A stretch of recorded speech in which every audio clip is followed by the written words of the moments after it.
Welcome to the Daily Dawg podcast. Today is Wednesday, September 17th. This is the 2025 season, and this is week 4 or 2504, and this is the off week of your Daily Dawg podcast focusing on Georgia football this season, the 2025 season. We are still in celebratory mode and excited about the big win over Tennessee this past weekend, marking our 9th win in a row over our rival, Tennessee, and marking also tying them for the longest win streak in the series at 9 wins apiece. This may be our last game for a while against them. We don't know because the SEC will be going to the 9-game schedule, and we've talked about this. We don't know for sure whether or not Tennessee will be on our schedule next year. There's a pretty decent chance that they will not. Our two permanent rivals in the our three permanent rivals will probably include Auburn and Florida, and it's not clear that it would be Tennessee. So Tennessee has to preserve their game with Alabama and Vanderbilt, and so there's a decent chance we could end up with South Carolina or Kentucky or somebody else. So we'll just have to wait and see. So maybe that 9-game winning streak will hold for a few years. The promise of the 9-game schedule, as we've talked about before, is that every team will play every team home and away every 4 years. So, but having just played Tennessee and Georgia last year, we could be in the 4-year cycle before we see them again. So anyway, we're certainly excited to have notched that 9th win, and it was a thrilling and exciting victory. Came down right to the end, went to overtime.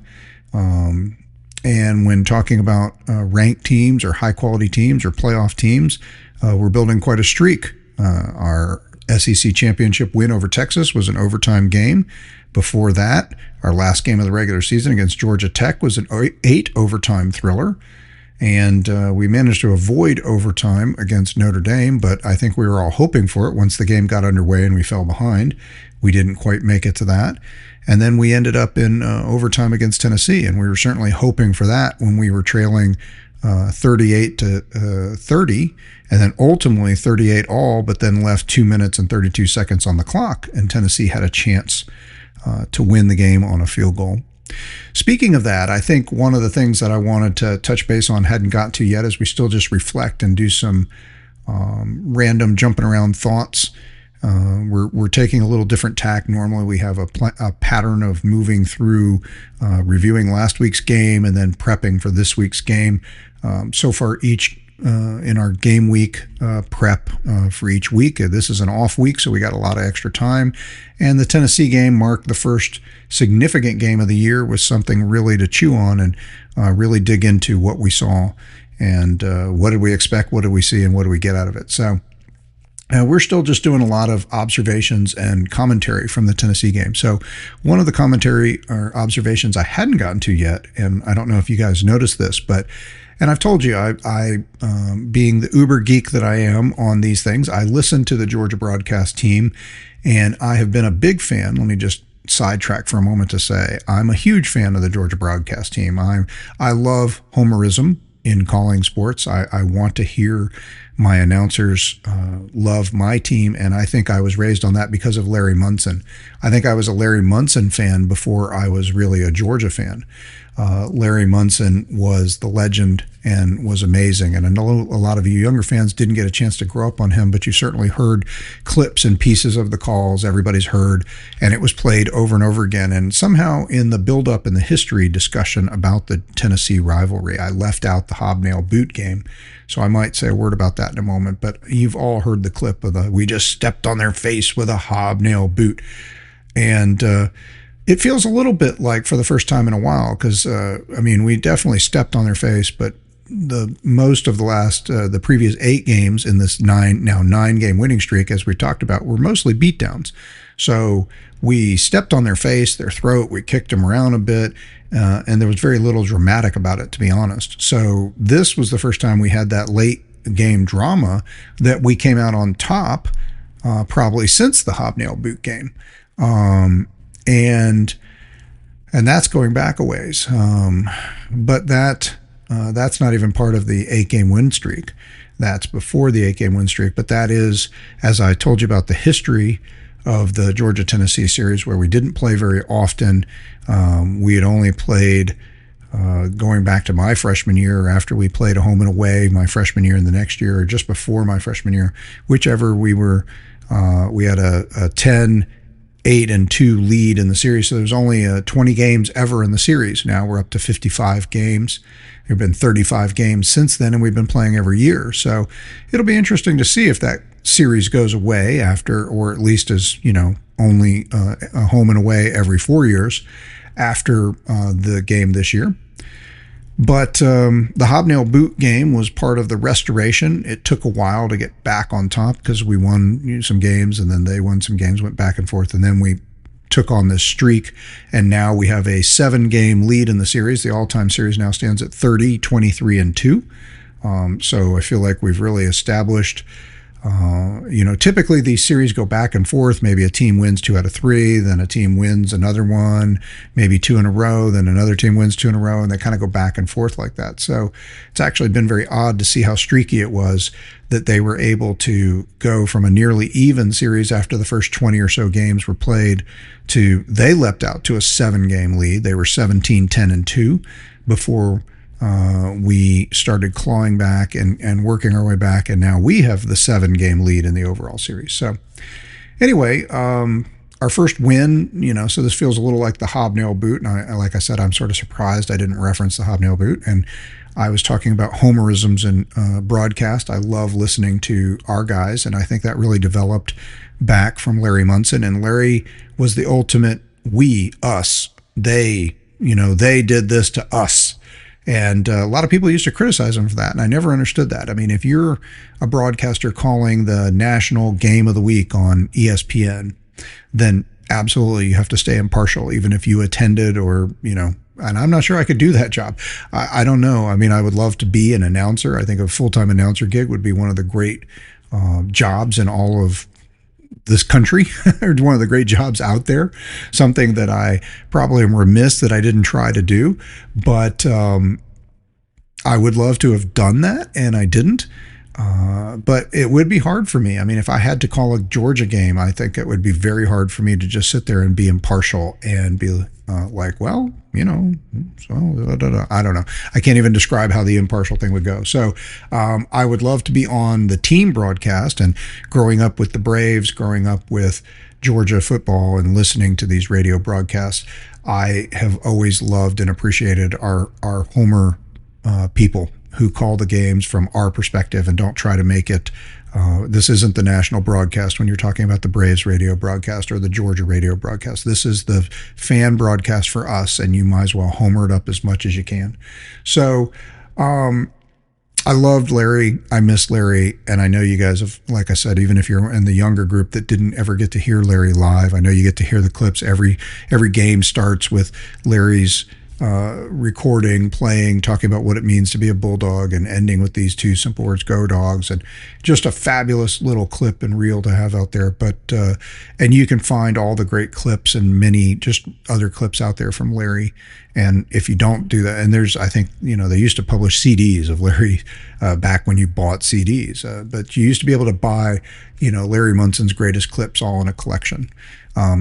You should listen to them if you haven't.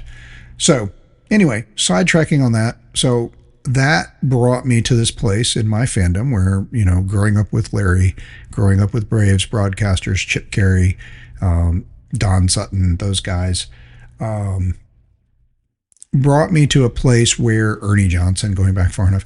But anyway, where I like hearing my guys. I want to hear them, and I'll listen to the national guys. So I put the AirPod in one ear, and I've got the app on my phone, the Georgia Bulldogs app, so I can hear the Georgia radio broadcast in my left ear, and in my right ear I can have the TV broadcast going, and I can go back and forth, pause them, try to hear everything. I'll go back and rewatch. Mostly I actually feature the radio broadcast first, and I kind of listen to the telecast because I know I can always go back and replay the telecast, but I can't replay the radio broadcast. So if I want to hear Scott Howard make the call of a big play that I don't know is coming, I got to focus on Scott Howard. Another side note, I wanted to do a little housekeeping I got a note about, which is After this game, I also on Sunday, for the first time this year, tuned in and listened to some of the Bulldog Brunch, the official radio broadcast that comes on Sundays, where Kevin Butler and the guys get together at the Hilltop Grill, I think they say, or I don't remember where. But anyway, they get together and they do the brunch and they talk, take radio callers. And I don't love radio call-in, to be honest. So I enjoy listening to the Georgia guys talk and go on and on about how great the game was. And so really only for these big games can I really dive into that much, because honestly, I don't love callers and I don't want to, but the part where they talk and talk about what they saw, that's always great.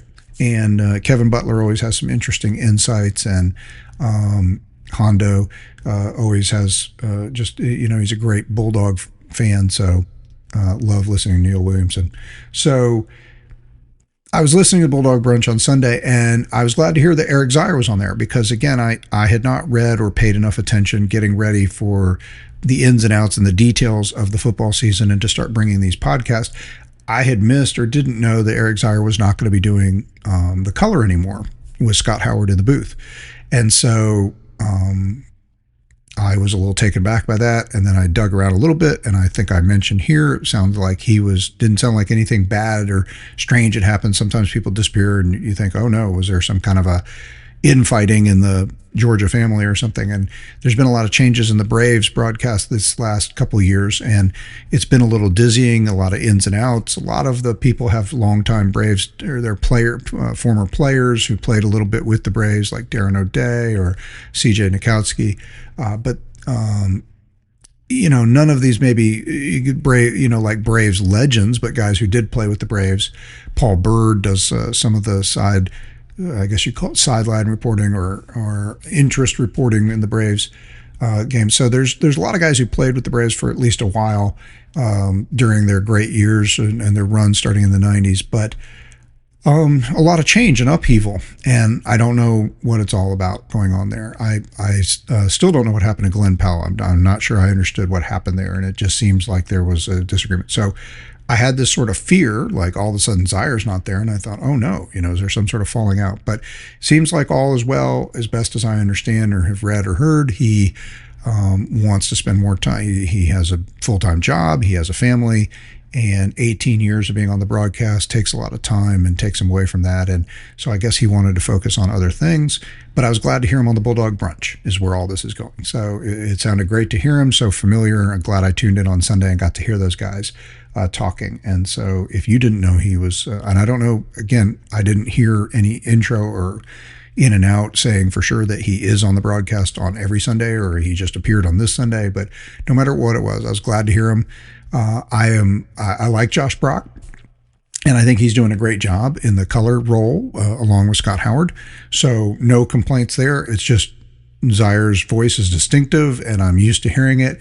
And Brock is a little bit younger than me. Zeier and I are very much contemporaries. I don't remember if I'm older than him or not, but we're very close. I remember, and I'll say a quick story about him because I don't think it's going to fit in anywhere else right now. So just one of these great retrospective stories. He was, I think he was a freshman in the 1991 season. I'd have to go back and look that up. But again, my memory was the 89 season was Ray Goff's first year, and he went 6-6, I think. But we did beat Florida. So, hey. So, and then the next year, he had, I guess in 1990, I think he had a rough season in 1990. I don't remember, maybe a 4-7 season. But then Zeier was, like we talked about recently, I said on a previous podcast, Zeier was this first passing-oriented, really chuck the ball around primary thrower quarterback that was recruited to Georgia. And Zeier, when Zeier came in, we had a couple different guys. We had Greg Talley, if any of you remember that. Greg Talley was the starting quarterback, and there was another guy named Preston Jones around that time who was the backup. And Preston Jones was the classic backup where every time Talley didn't look awesome, everybody was like, hey, bring in Preston Jones. And Preston Jones looked like he could throw the ball around a little bit more than Greg Talley. Greg Talley was definitely in the mode of the the old-fashioned Georgia quarterbacks, primary job is to make sure you check into the right play and hand the ball off to the right guy, and occasionally throw a pass when they let you. And this isn't to say I don't know for sure if he could have been an all-out great passer had he, really been trained and coached for that, but that wasn't how the team was run back then. It was like we talked about, it's 3 yards and a cloud of dust. And so, but when Zaire got his chance, and I think this was the 1991 season, he was a freshman and he got to start, I think. And I think he started as a true freshman. I should have looked all this up before I wandered into it. But the real point is the story. So I'll get to the anecdotal story. Because I did want to tell it. I thought about the other day and I was like, I was thinking about Zaire and this was just a great moment. So yes, actually, now that I think about it, I know it's 1991 because that was our worst of first season with the Braves. And so I know that the same day we played Clemson, the Braves had clinched the division. Was it the division? I think it was. I think they clinched something. I believe it. Yeah, I believe it was they clinched the division championship, the 1991, completing the worst of first, and the entire region, not just the city, the entire region, because basically there is no other baseball. There's no baseball team in Charlotte. There's no baseball team in Birmingham. There's no. There had not, so the Braves had been, we have baseball teams in Florida now, but they had not been there. So people who were longtime Florida residents were still Braves fans. And you see this now. You see Braves fans are, thanks to Braves being on TBS and on national cable all around the country, and there being just so many places where they don't have teams and the Braves are on TV. Braves fans have one of the widest, biggest fan bases out there. And again, credit to the radio broadcast team, because a lot of people listen to them on radio, a lot of people listen on TV. Those guys switch back and forth. And a lot of people just, loved listening to the Braves games on TV and having that option, even then when they were a bad team. But they completed the worst of first run in 1991. And I had been in town. I think I went to the game. I don't remember for sure, but I know I'd been in Atlanta. And I was a student at Georgia, but I had been in Atlanta to be a part of the Braves clinching. And I was driving back to Athens, and I went the long way. I went all the way up to Jefferson, which back then they didn't have the big wide 129 Jefferson Highway that's there now. It was a little road nowhere. Sometimes I go even all the way up to Commerce, because if you had to go up 316 or where it dead end or take the route into Athens, it was very crowded on game days and much harder to get in and out of than it is now from Atlanta. So I would go all the way up. So I was driving up 85 and I had to leave. I remember I had to leave before the game was over. Wherever I was and whatever I was doing, I was listening to the end of it on the radio, and being the total just emotional goofball that I am about sports, I know I had tears in my eyes. I was driving down the road and the Braves, listening on the radio, and the Braves clinched their position. And everybody was listening. You could just on the highway. We're out here on the highway. This is one of the great moments in sports history for me in my life. Everybody, as they're clinching, people are flashing their lights and honking. Just people are driving up and down the highway, but everybody's on this highway. And of course, everybody driving through 85 could not have been, all just Braves fans because they're people from out of state. But everybody seemed to just be honking and flashing their lights, and people hanging their arms out the window and doing the tomahawk chop, and just an amazing scene of camaraderie around people that you couldn't even know for sure were Braves fans or were even paying attention, because we're all just people on the highway driving. And some of us were people who were trying to get to Athens and get to the Georgia game. This was a momentous game because it was going to be the first night game in what was called the new lights. There had been old lights that had been installed in like 1980, 79 season, something like that.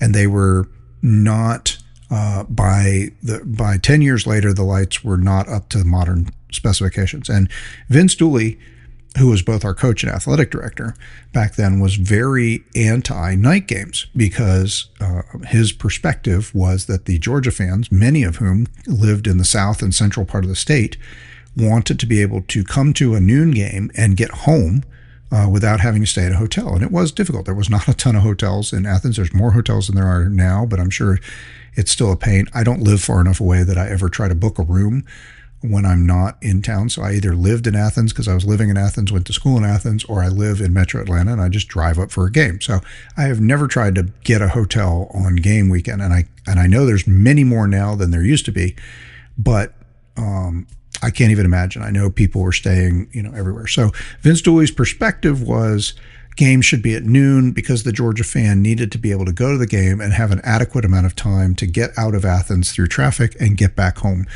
even if you lived in South and Central Georgia. So that's like a 3 or 4 hour drive. So we didn't have a lot of night games, and our lights were inadequate, but they did install new lights. And so this was going to be the first night game in the new lights. And this is also in the era when ESPN was just starting to come into its own as far as taking over college football broadcasting. And so they began making a big deal out of the prime time broadcast. And so this was also going to be one of the first games in forever, if ever, that Sanford Stadium and UGA was going to host this ESPN night game. And it was going to be against Clemson. And so Georgia was kind of an up-and-coming team on the rise with this new exciting freshman quarterback who was leading a new era of passing offense in college football, which Georgia had been one of the later teams to move away from the run, the cloud of smoke, or cloud of dust, 3 yards in a cloud of dust, and run offense. But we were good at it. We had great defense. We had good running backs, a bunch of them. And, we love our running backs. We've always loved our running backs. So, but Zaire comes in and they kind of eased him into the game, or eased him into his career. And I don't remember, again, the exact timing. He redshirted, whatever. But I know he was going to get the opportunity to start this game. And it was going to be the first night game in Sanford Stadium on national, and the first game on national TV broadcast on ESPN and forever, first night game in Sanford Stadium under the new lights, all of these things, big deal. And on top of that, you had the Braves clinching. So all of these greatest moments. So like I said, I'm driving up, Braves clinch, people are hanging out the window, honking, tears in my eyes, amazing moment. And the camaraderie out there among the regional Braves fans is amazing. So we get to the stadium, and I have a student ticket, and I get into the stadium, and this is number 6 Clemson, and we are considered a huge underdog. I don't even know if we're ranked. If we are ranked, we're ranked 17th or 21st or something like that. It's pretty early in the season, so we had not been a particularly great team thus far. So, and I know they come over the loudspeaker, and I assume this is Tom Jackson, who is your announcer for the Georgia games and has been for as long as I've been there, and so you always hear that in the halftime when the Redcoats finish, and he says, "Your announcer has been Tom Jackson." So whenever that stops happening, I will shed a tear. But anyway, so I believe it's Tom Jackson. Could have been somebody else who did some announcing in the pregame.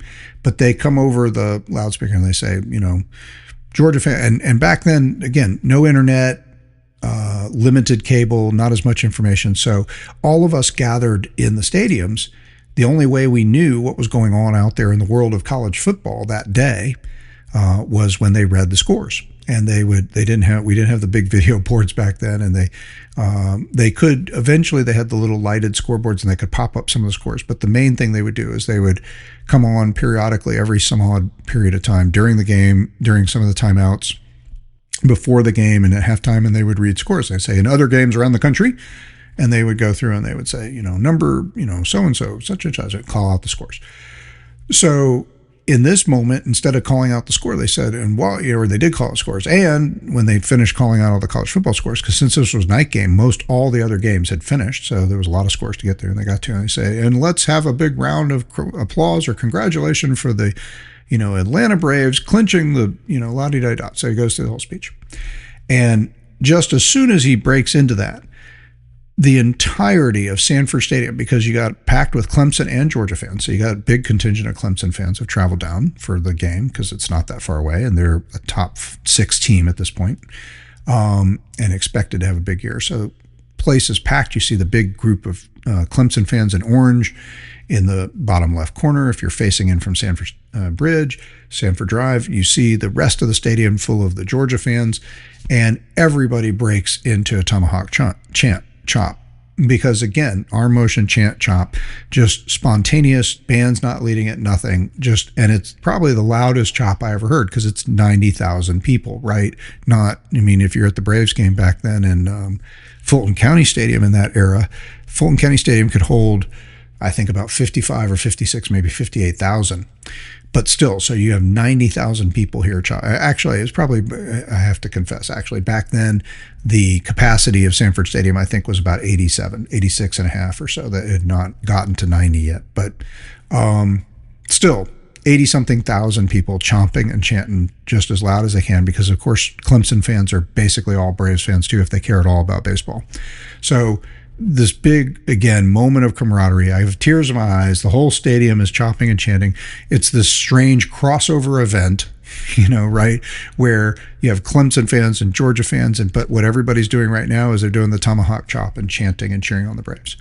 And this is the huge stage, right? I hope this is at the stage. This is like one of the biggest days of sport I can imagine, right? Braves worst to first. Clemson in town, all these things I talked about, top 6 team in town, national broadcast, new night game, first time in forever, and on ESPN. And so the game's going along, and here's the moment where Zaire, and this is what I always remember most about Zaire, is that he's a freshman, maybe a sophomore, somewhere in there. This was one of his early starts. He started the game, and at this point in the game, I don't remember the exact score, but it's a pretty close game. It's like 7-3, I think, one way or the other. And it's a pretty tight game, and it's getting close to the half.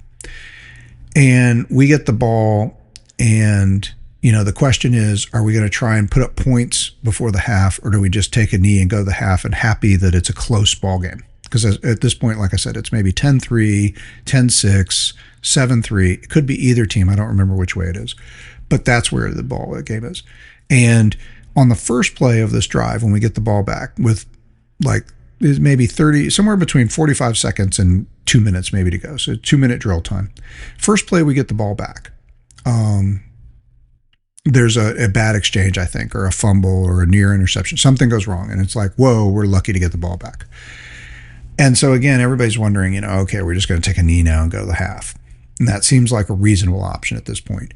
And later, me and all of my dorm mates, or I and all of my dorm mates, would watch, ESPN would replay the game of the night at 3 o'clock in the morning after the last Sports Center, because Sports Center had to go national to the West Coast, so at midnight and it go through. So like at 2, 3 o'clock in the morning, they replayed the game. We were so excited about this outcome of this game that we all stayed up, about 20 of us, and we rewatched the game. Of course, we had been at the game, so we didn't know what the telecast said. So we rewatched the game on the telecast that night. So I distinctly remember getting to hear the telecast, and I don't remember who did the telecast back then, but whoever it was, they said, well, it was clearly a question about whether or not Georgia would try to put up points before the half. But, after that, whatever the bad moment was that nearly lost the ball, surely they'll just take a knee now and go to the half. And instead, as the announcer is saying that on the telecast, and I saw this, of course, happen live in the stadium hours earlier, Zaire drops back and uncorks like a 50, 60-yard bomb. And I don't remember who caught it, and I don't remember whether it went for the touchdown or it just got us in position to score. And even if we got the touchdown or we settled for the field goal because there wasn't much time, all I remember is it just seemed like all was lost, and we were lucky to be close to this super powerful, amazing Clemson team. And just as the announcer, if you were watching the broadcast on cue, was like, yeah, Georgia's probably just going to take a knee here and be happy to be in this game, Zaire uncorks this deep pass in his first big start against this huge, unbeatable seeming Clemson team at the time. And it begins what turns into a small onslaught, and we end up winning this game. I believe the final score was 27 or 28-12. But it was a huge victory. Nobody gave Georgia a chance in this game, and Zaire had a great game, and it was sort of his coming out party, and that throw was the first big moment, and the coaches just trusted him, and he just uncorks this bomb, and it's right before the half, and from there on, Georgia just controls the game. And it was a beautiful moment. And, so Zaire and I are contemporaries in that way. I think he's probably a little bit younger than me. I'm going to say if he was a freshman or sophomore in 1991, I was a freshman in 89. So, but I've loved having Eric Zeier on the broadcast. I feel a lot of affinity for him because we shared time. We were both in school together, and he ushered in a new era of Georgia football where we became a modern pro-style passing offense. And I appreciate his contributions as a player, and I appreciate his contributions as a representative of the university and an announcer. And I'm glad to hear him, even if it's just on the Bulldog Brunch every once in a while. So lots of little sidetracking there. But I did have in mind recently, I wanted to get that story about Zeier in. So, okay. Excuse me. So what I wanted to, the next thing I was going to get to, give me one sec. I'm going to take a sip of water. So hopefully I don't cough in your ear again. Sorry, it's not very professional, I suppose. But okay, so what I was going to say about the game that I thought was really interesting, this moment that I thought was really interesting, I didn't get a chance to talk about this the other day, was when we got to the game-winning field goal opportunity for Tennessee. And if you didn't catch this during the game, and all of this rabbit trailed off of that, I was listening to the broadcast, okay, in the Georgia radio broadcast in my left ear, and the TV was on, just in the living room, and because I was here at home watching it at home. The radio broadcast, for whatever reason, I guess because I'm streaming, and this is maybe TMI, right? You don't care, but I'm streaming ESPN through Disney Plus, or ESPN app on my TV. And so it's a little bit slower, has a little bit lag compared to the streaming radio broadcast on the app, the Georgia Bulldogs app on my phone. So the radio is slightly ahead. So I'm sitting and listening to the broadcast, and, Gilbert, I think, is the kicker's name for Tennessee, and he goes to kick the ball. And again, I'm thinking, sure, there's a chance he could miss, but he made a 48-yarder clean as a whistle, just like 20 minutes earlier, or just the last time they had the ball. So it seems like 43-yarder, he's got this, right? I mean, there's always a chance. I'm mostly thinking, more than I'm thinking he's going to miss, I'm thinking we are a pretty successful block team, and this is a longer field goal, and maybe our guys can get in there and block this one. How many times have we blocked a big kick when we needed to? That's kind of what I'm hoping for. But, I figure mentally I'm doing the odds, and I'm thinking, it's about a 1 in 10 or 1 in maybe a 30, maybe between a 10 and 30% chance that we can block this kick and extend the game. So I'm listening to the radio broadcast, and I hear Scott Howard, and Scott Howard is a little bit faked out too, because so what happens is I'm hearing the radio broadcast, and I hear the kick go up, and he's like, here's the kick. And you can hear the crowd go nuts. And I know that, like I talked about yesterday, I know we have a decent contingent of fans here, but I know that it's a small contingent compared to the Tennessee fans. And this doesn't just sound like a pocket over in one part. This sounds like the crowd has gone nuts. So I'm assuming, as I'm waiting for Scott Howard to say what actually did happen, because he had to pause and wait, and I didn't know why at first, but I waited to hear. And when I saw it on TV, I understood why too.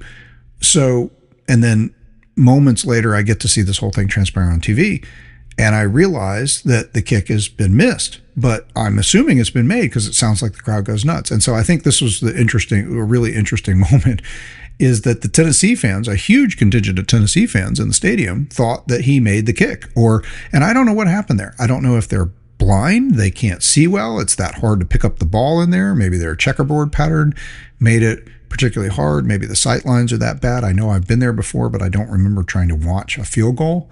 The one time I was there, and like I gave the long story, I was in the luxury box. So I don't know. I can't really understand, because, when you saw the kick on TV, it was, he had plenty of distance. And so, but the kick was as wide right as if you're facing, from his perspective, looking at the goalpost. The kick was as far wide right as the goalposts are wide. So it's not like it was like one of those where, did it go in or outside the post, or one of those where it was really high and it went over the top of the post, and you like the officials had to look at each other and try to figure out. You knew when you saw the broadcast, you knew that this kick was not going to make it before it was halfway to the goalpost. You could tell that it was wide and getting wider, not coming back. So Later, Scott Howard explained, and I heard him explain that he was thrown off by the same thing I'm talking about, which is the crowd going nuts, because he's looking at it and trying to see it. And I don't think he has a very good view of it either, but he's thinking that it looked like it was wide, but he's hearing the crowd, the Tennessee crowd, goes nuts, and he can see them. Well, I can't see them, but he can see them jumping up and down and screaming. He's like, did he miss it? Did he make it? And Scott's working his way through that, and his eyes are telling him he missed it, but the crowd is acting like he made it. And I still don't know what happened. I don't know how so many people in the crowd. I just don't know if that's what happens after 8 consecutive losses, is that the anticipation, like they were just ready to burst, and so they're just sitting there watching, and they just were waiting for him to make contact with the ball, and then as soon as he made contact with the ball, they're cheering.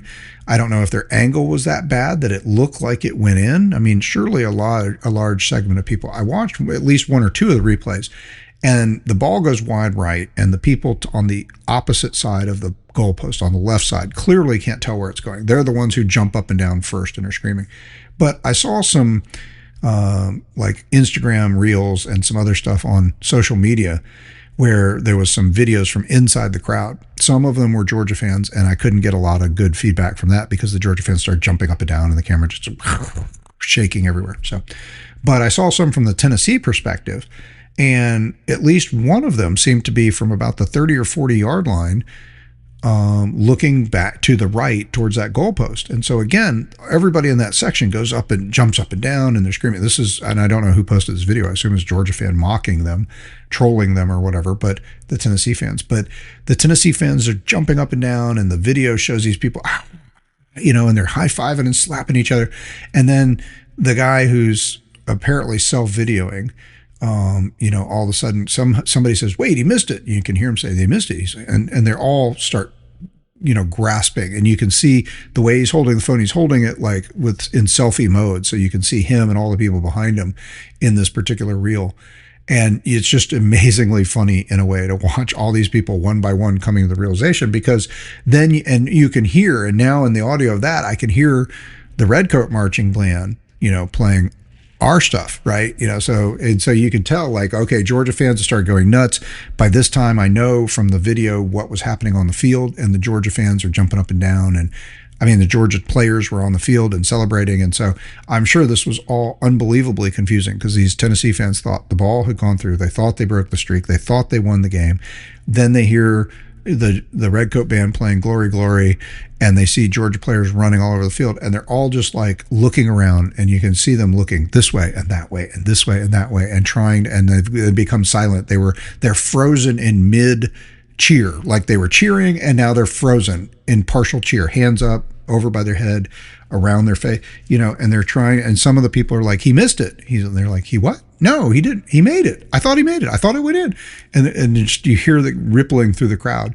And then eventually it becomes clear to all of these people in this sort of wide selfie shot that I saw in this one reel, that in fact he has missed it and they've lost the game. And because they can see that the announcer has gone on saying, well, that's the game, blah, blah, blah, blah, blah. And it's just a stunning and shocking moment. I think that will be the memory that sticks with me from this game for a long, long time, is watching Tennessee fans, listening and hearing the Tennessee fans in live on the radio broadcast, going nuts, thinking they've won this game, and then having to deal with the conclusion that they had not, in fact, won the game. And again, I have no understanding of how, because again, this was not a close kick. This kick was so far off. So I'm not sure what happened there, but it was an interesting and stunning moment. Excuse me. Okay, so let me spin through a couple other things real quick. So that was a crowd. Also, I want to correct something from last week's podcast. I brought up Heath Schuler. I actually wandered into this terrible thing where I went mental for a moment, and I forgot that I was describing the 1992 game in which Tennessee came back and won, having converted a 4th and 14. And at first I said that the player who did that was Todd Helton, who didn't have the decency to even play pro football. Well, actually, Todd Helton played for Tennessee later, I think later. But anyway, he was a quarterback at Tennessee, but he did go on to play a near Hall of Fame career, or Hall of Fame career. I should look that one up too. Anyway, Todd Helton was a very excellent first baseman and a great hitter for the Colorado Rockies for many years. And And so he didn't play pro football, but he did play pro baseball, despite the fact that I know he at least engineered a win over us as a quarterback, which was annoying. Schuler did win this game with this horrible 14.25-yard scramble on 4th and 14 that led to us losing this game, which kept us out of glory, as we talked about. And I won't rehash all that history, but I did want to point out that Schuler, I said, well, I think he had a short pro career when I remembered that it was Schuler I was talking about. And that was true. Schuler actually was more highly regarded than I remember. I said we had a better quarterback. And I, of course, was partial to Zaire and all the things I just said about Zaire. And Zaire had a much better game in the game. Schuler did not put up the same kind of stats that Zaire did in the game where they went head-to-head. But where Zaire did not have a very impressive pro career either, but I think he was also less thought of as a pro prospect, despite his success at Georgia and all the records he accomplished. I think he was one of those guys that didn't have the stature. He wasn't. He doesn't look like Adonis. He's not 6'5" with a cannon arm. He had a good arm, but he was a more normal sized guy, and so the NFL was not excited about his prospects. But Schuler was a little bit bigger, and the NFL somehow got really excited about him. He was like the 3rd overall pick, and got a lot of money for that era, and had a very short career. Was considered one of the bigger draft busts of that era. He had something like hold on, I think I had it queued up here. I could look it up and tell you. He had, he had he threw 15 touchdowns and 33 interceptions in his pro career, in which he had a 54 passer rating, threw for about 3,000 yards in a few years of playing pro football. And a 15 to 33 touchdown to interception ratio is absolutely horrific. So my goal here is not to poke fun at Schuler, but was just to come back and clear up that history. He did go on to play pro football, not very well. I didn't think he was a great quarterback at the time. I was mad that he beat us, and especially pulling off the 14-yard scramble on 4th and 14 that led to our demise. So anyway, clean up that little bit of. We talked about Zaire. I was going to throw out real quick Carson Beck. An interesting tidbit I've heard lately about Carson. You hear a lot of like, wow, the move to Miami's been great for Carson Beck. He's thriving, doing much better than he was at Georgia. They played 3 games. Through 3 games, he's thrown a little over 800 yards, 7 touchdowns, 2 interceptions, and they have won all 3 games.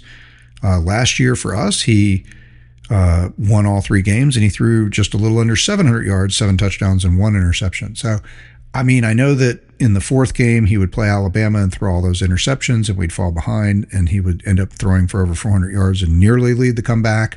And then he became very turnover prone for a 3-4 game stretch in there where he had multi-turnover games. But so far, comparing this part of the season last year to this part of the season this year for Beck at Miami and at Georgia, very similar.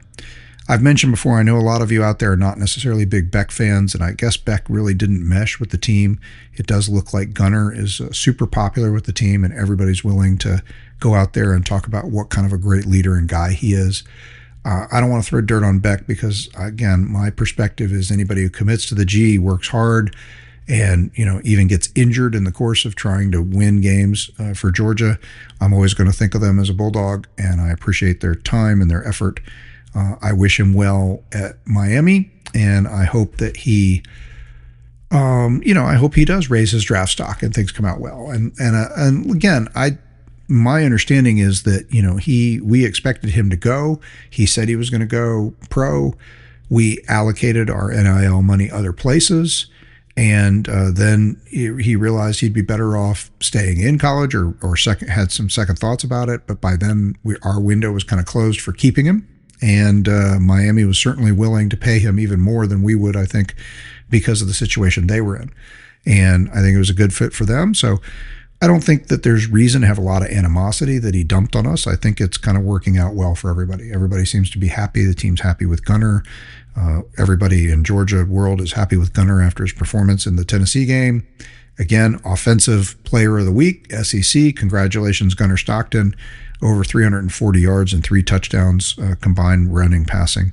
So Just a fabulous game, and now we have this confidence that I don't know that this means Gunner's going to do it every time, like we talked about, but we believe he can. He played a high level Tennessee game, a high level Tennessee team, a high level SEC team, and he led the team effectively and strongly. He was definitely a leader out there, and he made plays to win the game. And the parts of the game that we were not as sharp as we could have been mostly weren't about him. A little different performance from our defense and a little different performance from the line when we really had a chance to put the game away and we were trying to run the ball, and maybe the game wouldn't have even been close or come down to those last couple plays. But when the game was on the line, that was just an amazing fourth down pass, getting the touchdown, the 2-point conversion. He was calm, cool, and collected. So I think we should have a lot of confidence in Gunner, and I think he's only going to get better. But I brought up Beck, and another thing I want to say about Beck is, look, if things are heading the way they are, people see Georgia as back in the title contention now that we have established that we have a quarterback who could win a big game. And people are also high on Miami as one of the few teams. You'll see people talk about them as the only team that's beaten 2 ranked teams so far, at least at the time they were ranked. Now, South Florida fell completely out of the rankings after Miami beat the snot out of them. And I don't know a ton about South Florida, but that may be okay, or that may be reasonable. And Notre Dame is still holding on to a ranking at 0-2. Probably just because they started so high, up around 6, and there was a lot of positive thought about them coming off of the national championship game appearance last year, the runner-up appearance.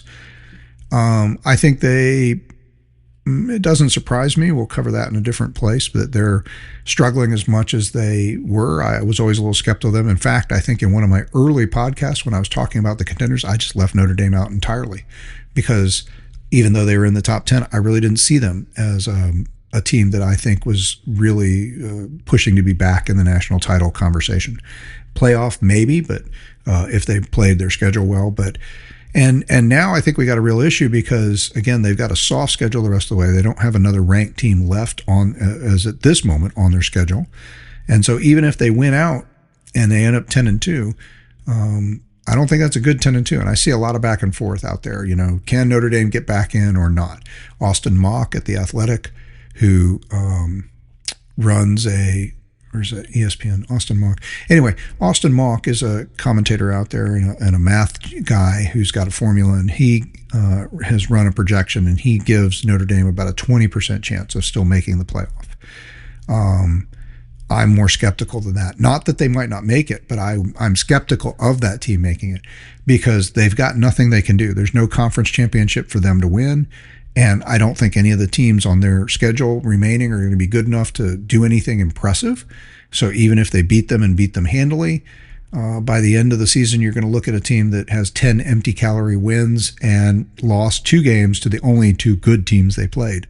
And to me, that's not a playoff resume. But again, a lot of that's comparative, like we've been talking about.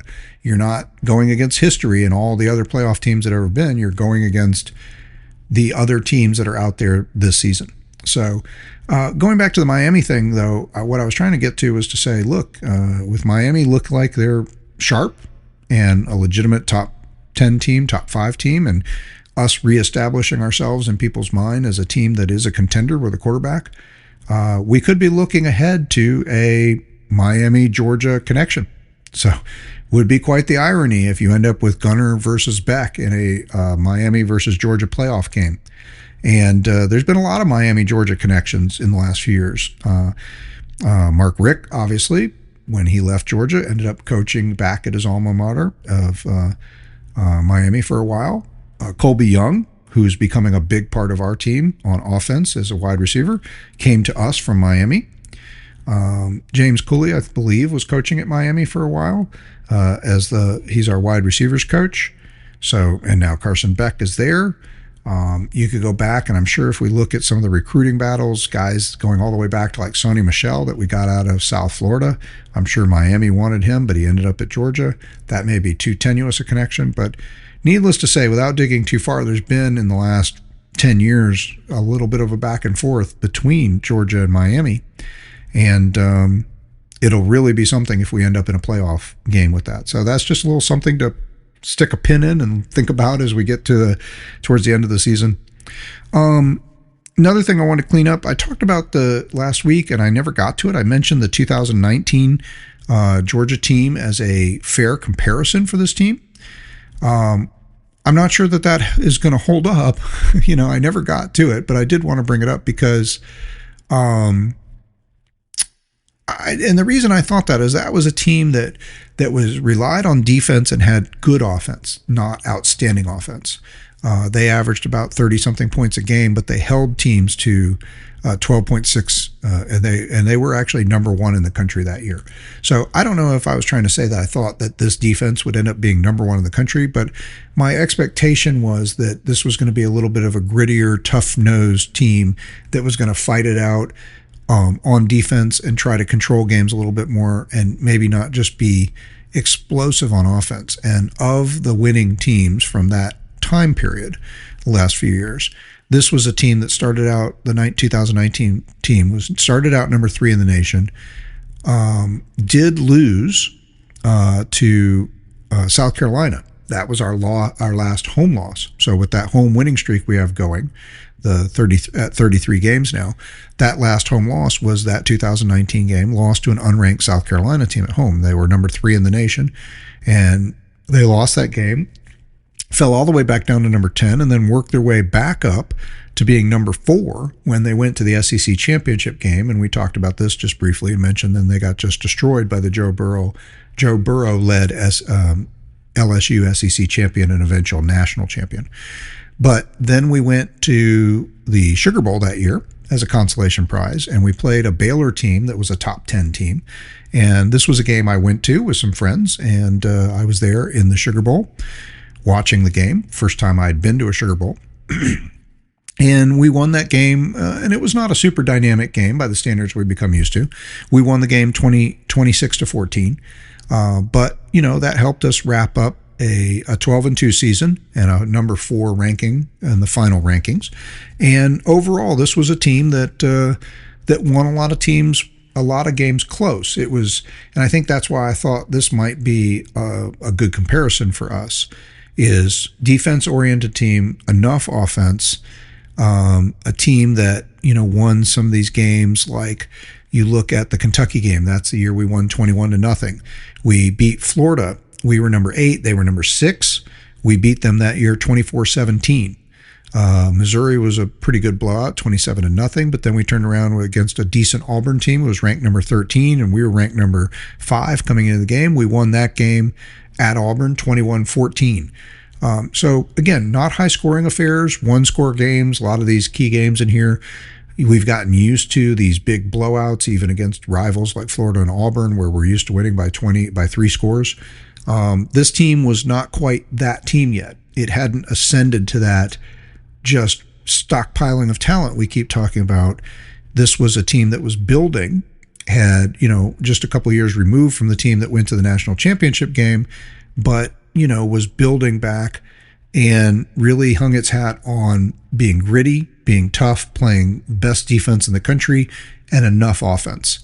And while this, I don't know that we're going to be, based on what we saw, I don't know that we're ever going to sniff the number 1 overall defense in the country. And I don't know if the defense is, I still think this defense has a chance to be really good, but I don't know if they have a chance to be that good. Okay, so maybe that's where the comparison breaks down. And this team was good offensively, but not great. This team might end up being great offensively. I mean, we haven't seen it so far, but we put up 500 yards in the game. And I think one of the things I wanted to just also think about and celebrate, look, we talked about yesterday, the wide receivers have really emerged and are playing great. And they caused trouble, getting penalties. They got open. They made big catches. We didn't see drops. We're just where we are with the wide receivers. It just seems entirely different with Branch, and there was a lot of good contributions. Branch is obviously super dynamic, and we haven't seen a ton from Noah Thomas yet, but London Humphreys, who was a big pickup last year, is paying big dividends now. London Humphreys. And our tight ends, Lucky Lawson had some good plays. Delp is out there every play blocking. And I think we could see more from our wide receivers, and I think we could see more from our running game, and I think we'll see more as these wide receivers and Gunner continue to get more and more confident. So I think we saw a team go out there and do whatever it had to do to put up enough yards and points to win a back and forth slugfest with a good team. And I think they actually left some yardage and points on the table. I mean, we know they kicked too many field goals. There were some open plays that we didn't get as much out of as we could. And I don't think we were as dynamic as we actually could be in the passing game, and especially with the tight ends. And, if the blocking can do a little bit better in pass protection and the run blocking can be a little more consistent, maybe they could have actually eked out closer to 600 yards and 50 points in this game. And so if they could do that in that game, think about what they could do in some other games. So maybe this is a better offense than that 2019 team and not as good a defense. But it may be that the 2019 team is still a good comparison because it's a team that, won most of its games, beat our rivals, put us in a position to play for postseason glory, but ultimately fell a little bit short, but also, played a lot more tighter games than the 2021, 2022, 2023 teams that we've become so used to and fond of. So that I think that part of that comparison still holds up. And so you might say, well, why are you excited to point out, and I mentioned this the other day, why are you excited to point out the 2019 team?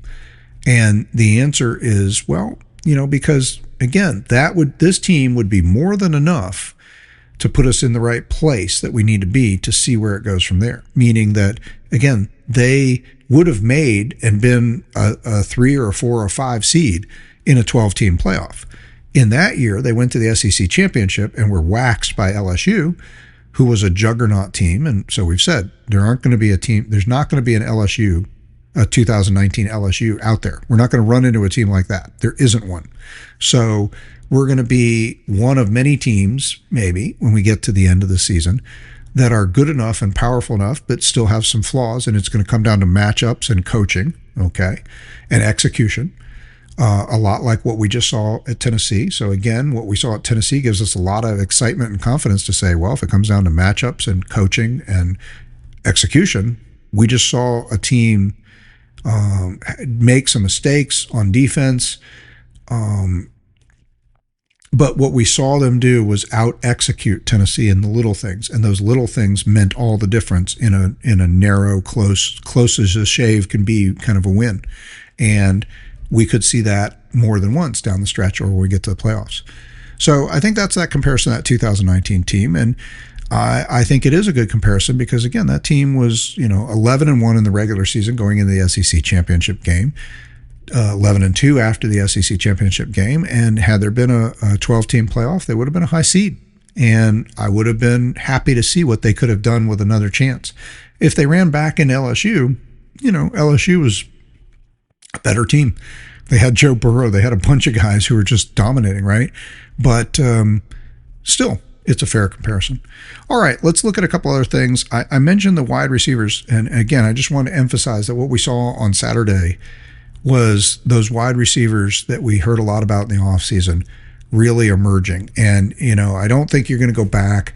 I mean, you probably are going to remember Brazel from Tennessee more than you're going to remember our guys, okay? But think about Colby Young catching the long pass. Think about the fact that Lucky had Lawson Lucky as a tight end, not a wide receiver, but he had 3 catches, not for big yards, but at least one of them was a critical third down conversion. And then London Humphreys, obviously the huge catch. Zachariah Branch, continues to display game-breaking athleticism. And he robbed a touchdown off, of a short screen pass. And then the route that he produced and ran for that 2-point conversion just made that play a no-doubter. So I mean, once that play was underway, it's like, we got it. It's in the bag. So, and I think, again, coaching, preparation, Gunner, Zachariah Branch, everybody knew that. They knew what they were going to do. They knew that play would work. So we're really seeing a dangerous group of wide receivers emerge, and I don't think we've even seen all that they could bring to it. So I think we could see a lot more. as this game, I could see this really being a springboard where the confidence that all of these guys got and the familiarity of finally starting to play together more and more, not just practice, and execute in this game situation, we could really see an explosion of offense coming forward as the team just, kind of builds on what happened here. So, all right. I had a couple other notes, but I'm going to hold some of these things to our next podcast because I want to cut these down a little bit. We've gotten way too long in the last couple ones. I want to keep these a little shorter for you guys. We can just do more instead of going longer. I did finally finish. I know I've been threatening this, but I revised my games that are going to lead us to the playoff. And I can just tell you I'm going to get this published on thedailydawg.com in a written form so you can see the chart, and we'll talk about it some more from there. But I've got now 44 games, including 7 that have already been played, but 44 games this season that are the games that are going to lead us to and tell us who's going to be in the playoffs. And so a lot of this is taking the 15 teams that I think are contenders now. And at the moment, I'm just looking at teams by ranking and by who is deserving. I'm not taking the time right now to figure out who the group of 5 representative is and which guy from which team from this conference and that. And look, that's going to matter. And as we go down the course of the season, we'll start doing that a little bit more. But right now, I'm looking at who are the 10, 12, 15 most talented teams that are the teams that we're going to sort through and are going to be deserving of being in the playoff. We'll see how it actually mechanically works when we slot in all the spaces. But those teams right now, for me, are in no particular order. Actually, this is in alphabetical order. Those are Alabama, Florida State, Georgia, Illinois, Iowa State, LSU, Miami, Ohio State, Oklahoma, Ole Miss, Oregon, Penn State, Tennessee, Texas, and Texas A&M. Now, some of these I'm including because they're there on the rankings. I'm not sure I believe in them yet. I don't know if I'll ever believe in them, but some of them also are going to have some places where maybe they don't. Okay, I guess, for instance, Iowa State.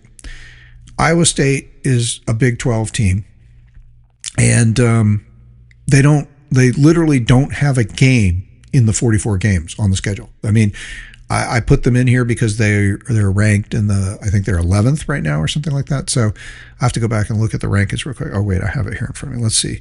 Iowa State is currently ranked. Where are they? Hold on. Sorry. This shouldn't have been as hard to find. Oh, yeah, 12th. They're currently 12th. They're 4-0. They played in a week 0 game in Ireland. And so they're already 4-0.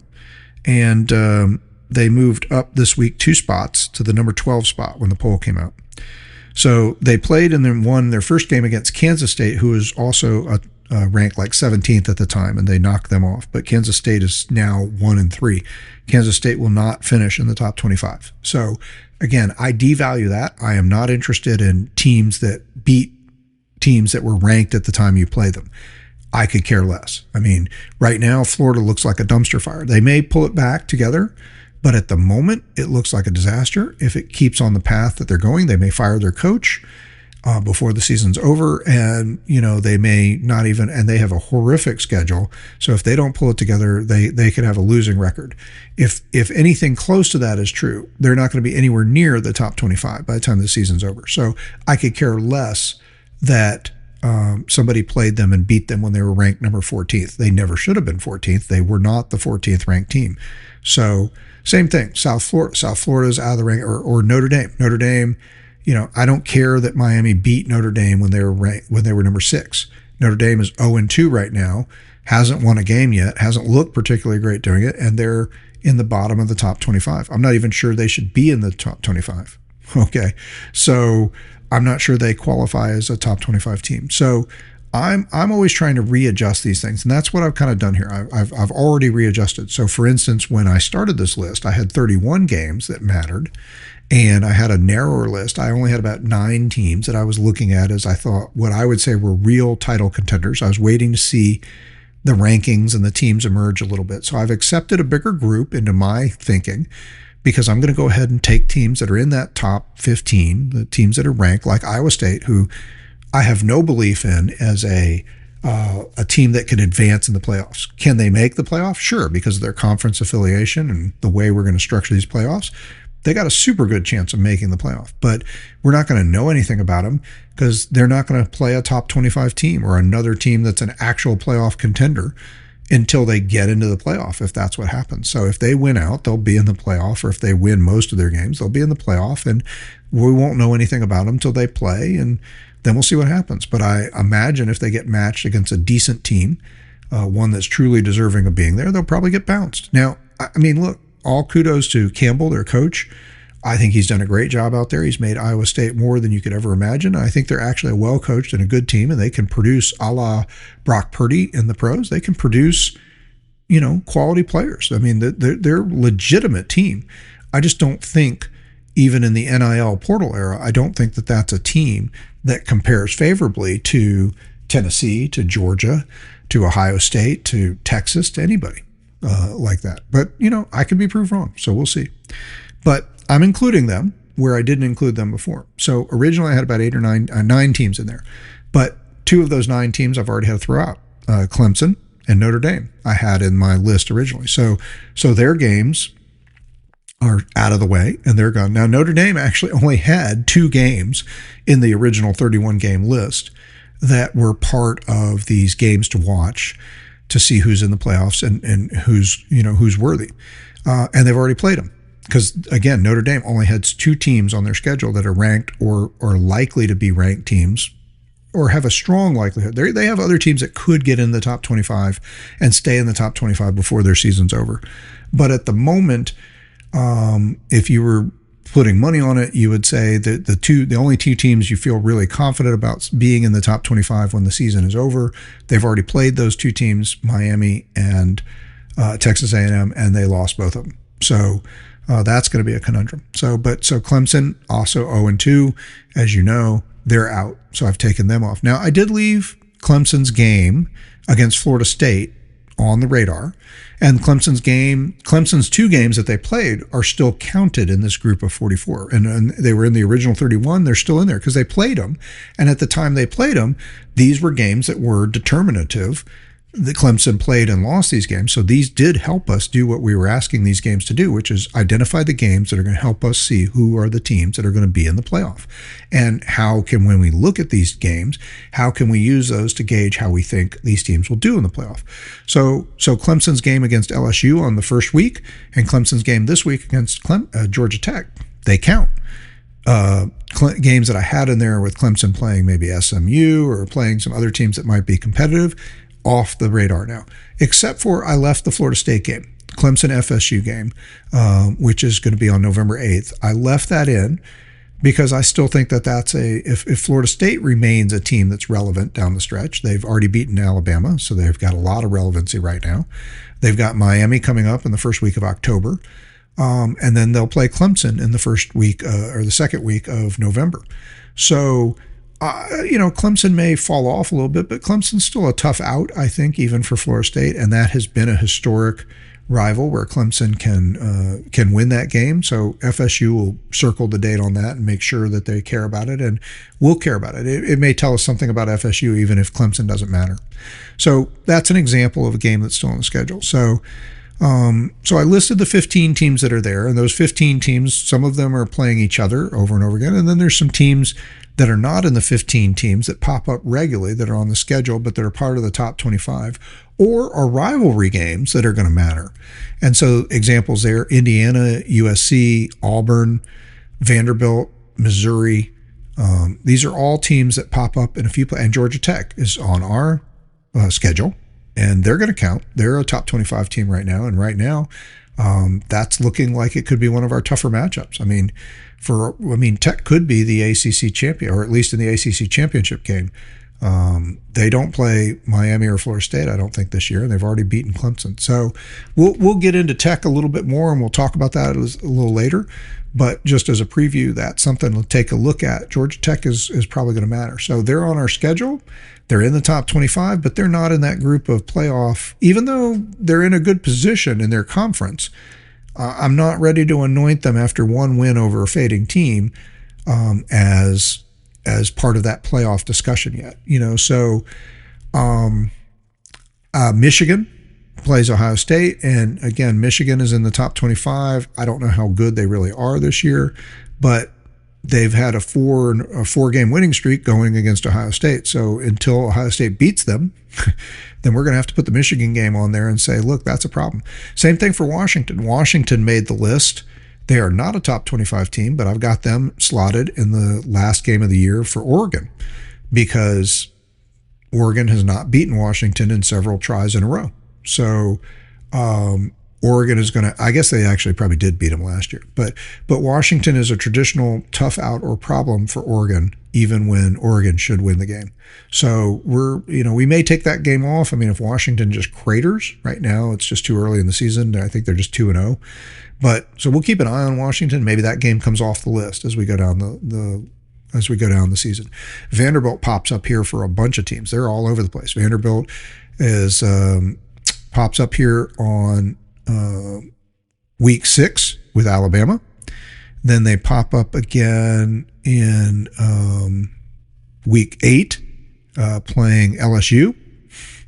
Then we're going to see them again in week 10 playing Texas. And then they play the ending game against Tennessee, who's worked their way into the list. So they play the last weekend against Tennessee. So Vanderbilt right now is 3-0 and number 18. And right now they're a contender for the SEC. Playoff maybe is a stretch, but hey, they went on the road and they beat the number 11 team in the country. Now, I don't think South Carolina was a legitimate number 11 team in the country. So that's a problem. Okay. But nonetheless, they beat a team that was a near playoff team last year, a 9-win team last year, and a top 20, probably a reasonable top 25 team, if not a legitimate number 11 team. So, and they beat them handily. Yeah, I know South Carolina lost their quarterback and whatever, but he wasn't playing well before that. So I think that, so for now, Vandy's on the list, but I don't know Vandy can't be on this list 5 times and not be one of the contenders themselves and stay on this list. So this will change. This will change as we go through the season. But right now we got 44 games. So we've played 7 of them. Florida State, Alabama, LSU, Clemson, Miami, Notre Dame, Ohio State, Texas in week 1. There was 0 of these games in week 2. Week 2 was just a sleeper. But this last week was a great week of college football. There was a lot of great games out there, a lot of fun, including Georgia Tech beating Clemson, the Texas A&M Notre Dame game that came down to the wire and was a shootout like our game, which was considered an instant classic. And then there was some other really great games out there. It was a great weekend of college football. And so 3 of those games, those 3 I just mentioned, Georgia, Tennessee, Notre Dame, Texas A&M, Clemson, Georgia Tech, those are in our group of 44 too. So those are 7 games. So that's 16% of the games that we think could determine who's in the playoffs and who's worthy of the playoffs have been played. So there's still a lot of them out there. This coming week, there's only 2, Auburn, Oklahoma, and Illinois, Indiana. And that second one is a little bit sketchy, right? But for the moment, those are both undefeated, highly ranked teams. I don't know which one of them is for real or if either of them is for real. I don't believe in Indiana. I think we saw what Indiana was last year, and they're probably about the same this year, which is to say, again, they could get that playoff and then probably lose right away. And Illinois, I have no idea what they really are. I think they're a team that's just hasn't played anybody yet, but we'll see. They're going to play each other first, and that'll tell us a little something about one of them, I guess. One of them will have to come out the winner. So that's what we got this coming week is Auburn, Oklahoma, and Illinois, Indiana.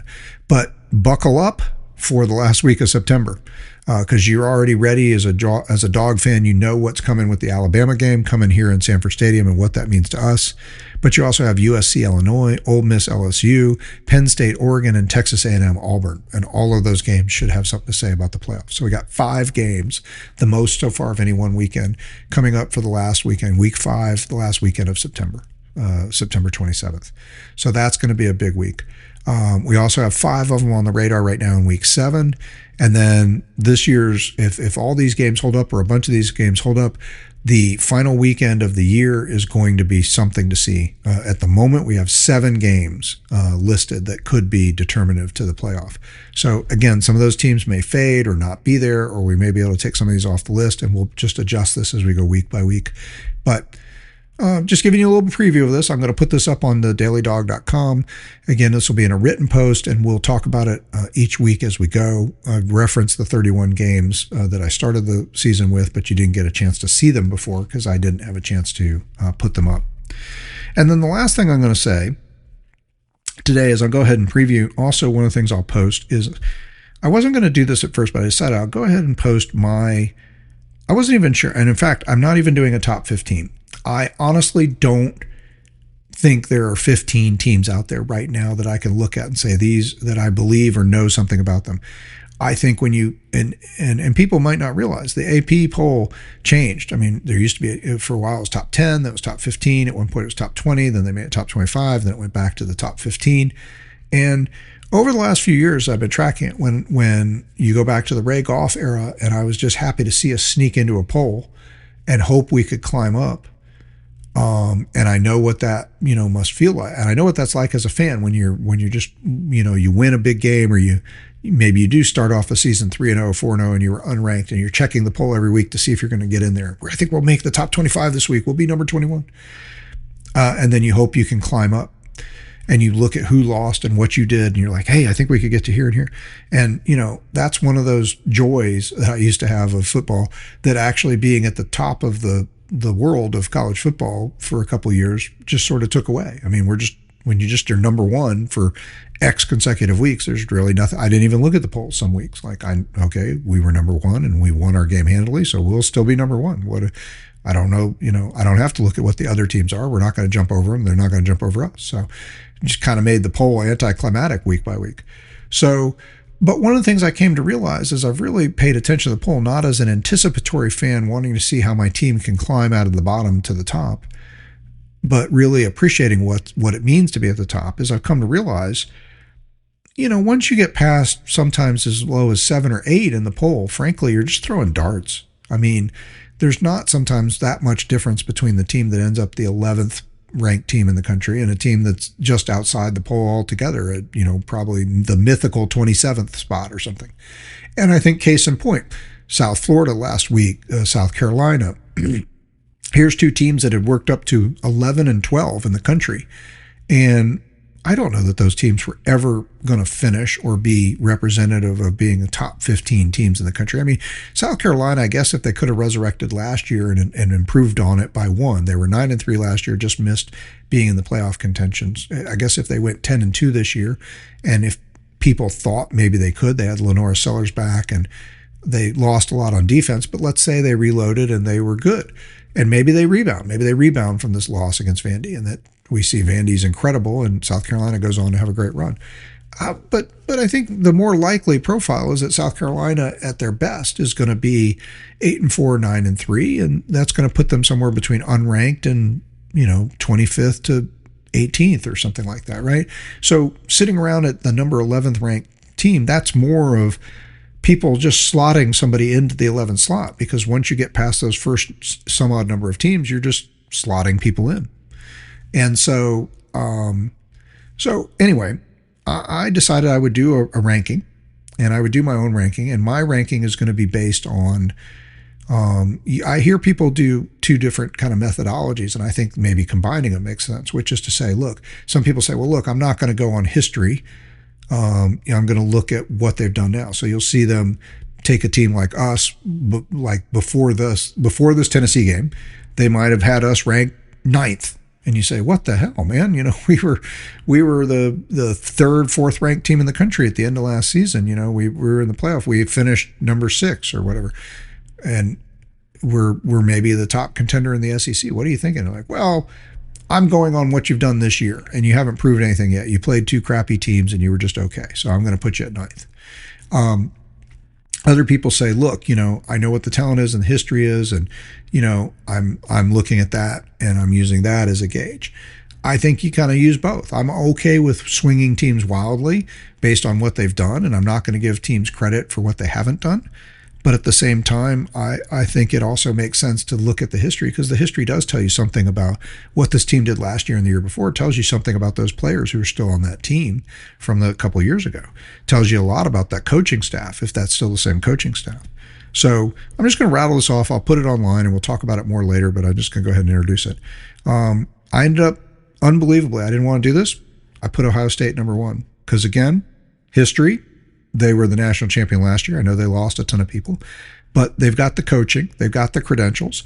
They've been there at the top of the game for many years. And so far this year, even though I'm not a big believer in Texas, Texas is still ranked number 8. And they're one of the only teams, they're, along with us, they're one of only 3 teams who has a win over a current top 15 team. And they have the highest ranked win of that group. They beat number 8 Texas. So based on resume and pedigree and history, I guess I got to go with them at number 1. Penn State on sheer potential, number 2. I have us at 3. Again, I think we're the leading contender in the SEC, and thus far we have the best resume in that we're one of only 3 teams to have a win over a top 15 team, and a team that's likely to be in the top 25 or top 15 throughout the season or finishing the season. And I could say that about Ohio State's win over Texas. Florida State at 4, Miami at 5, Oregon 6, LSU 7, Texas 8, Texas A&M 9, Oklahoma 10, then Tennessee 11, and Alabama 12. And I stopped at 12 because, frankly, after that, I just don't think it matters. Sort of on the weighting scale, I have Illinois, Ole Miss, and Iowa State. But again, I want to see something from them, and I don't even know what Iowa State can do, like based on what I said, to show me anything. And teams that just fell out of this, Notre Dame, Clemson, they're just way out of they were in the original rankings I would have had, but they fell out. So we'll keep an eye on that as we go, but that's how I would rank it. And I'll put some more about that, and we'll talk more about that later. So, all right. I was hoping to cut this a little bit shorter, but I just want to clean up some random thoughts, a few things about that, and about the still, looking back at the Tennessee game. I'm still just grinning ear to ear. The story I shared about watching the Tennessee fans have the agony of thinking they actually won and cheering, and then watching them find out. If you haven't seen that, go find it wherever you do your social media or wherever. Go find one of those videos. Maybe I'll find a way to post some of those. I haven't done a lot of that on the Daily Dawg yet, but it's pretty funny. I mean, it's a little bit mean to poke fun at them and have fun at their expense, but it is pretty funny. And so, yeah, I mean, yay, we won. What? No, he missed it. I mean, I have no idea what happened there, but that's a hoot. But I'm still just really proud of the team. I mean, I think it was exciting to not know what's happening. Like I've been saying, it's exciting to see a new group of talent and guys coming together. And I feel like there's a hunger and a grit and a passion that the team the last year or two had more of a professional demeanor. And maybe that does have to do with the quarterback. When your quarterback's making $3 or $4 million and he's basically a pro and he's your leader, then maybe, and he acts like a pro and walks like a pro and talks like a pro, then maybe your team, maybe your team takes on a pro demeanor. And now we got a guy who's find a way to get it done and gritty, but he did find a way to get it done. And I think the whole team did. I mean, they didn't all.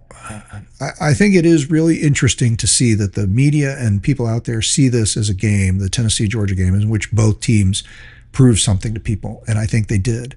And they at times were great on offense and great on defense, and at times they seemed a little stymied on offense and defense. But both teams just fought back and forth. There was momentum swings, and they were both just giving it their all to try to win this game. And either team could have won the game. I kind of wish that Kirby hadn't said, Tennessee should have won the game. It's true that they had that game won if they made the field goal, and I know they'll feel hard done, but they weren't robbed. I mean, they did execute a little less well, like we talked about. They missed a field goal. We didn't. They had more penalties than us. That penalty at the end might have been determinative in helping miss that field goal. When the game was on the line, they settled for a field goal. They didn't put it in the end zone. When they got the ball first in overtime, they went minus 1 yard, or they gained either 1 yard or minus 1 yard and kicked the field goal. And they left themselves open to losing the game. And Georgia just stormed through that. And, not everything was, gumdrops and happiness. But it was an exciting game to watch. It was a great game to watch. I was proud to be a Georgia Bulldog and watch my team. I think they represented us well. I think they played with heart and spirit, and I think that we could have some ups and downs with this team, but I think it'll be a fun team to watch, and I think we should be excited about where the season is going based on what we've seen so far. So, not sure where we'll go in the next podcast. We may dig into a little bit more history. We may start talking about the Alabama series a little bit, which we trail like 42, 20 something to whatever. Start talking a little bit about the series and what's happened there. There may be a few more things we can wring out of the Tennessee game and dig a little deeper into specifically who really performed well and who we're looking for a little bit more from coming up. So we'll see how that goes. This ended up not being any shorter at all, so I apologize about that. But let me know if you have a chance to put a comment in one of the comment sections, how you feel about the length and the topics. We can get some more fan interaction there. So really appreciate you being here and being with us. And it's wonderful to share all of this energy and excitement and enthusiasm of the 2025 season with you, because that's what this is all about. Dog fans coming together to just celebrate and talk about and share all things Georgia. So have a great Wednesday and go Dogs.